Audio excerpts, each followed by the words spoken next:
आई. Yes. बदक. कणीदार.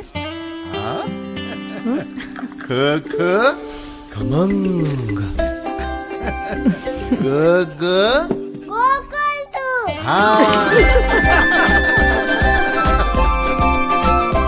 अगदी घरच्यासारखं. कणीदार खमंग म्हणजेच गोकुळ तूप. त्या दिवशी रामाचा जन्म झाला असं आपण मानतो.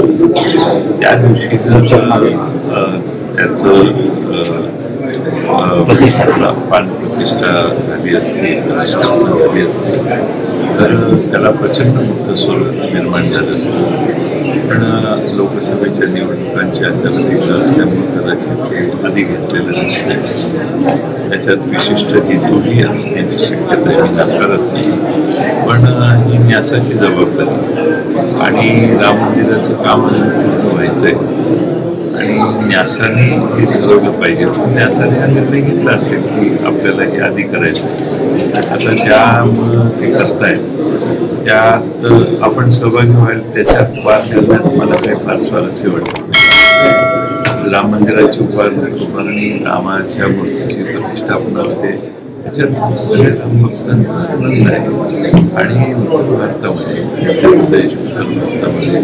मी बघितले की रामाबद्दल एक विशेष अशी आपुलकी आहे. याचा अर्थ त्यांनी आपले विचार सोडले असा गैरसमज आणि आभास निर्माण झाला मला वाटत आहे.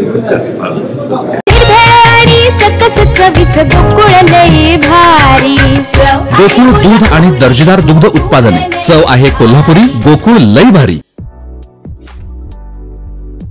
ताज्या घडामोडींसाठी RK न्यूजच्या YouTube चॅनेलला सबस्क्राईब करा आणि बेल आयकॉनला क्लिक करायला विसरू नका.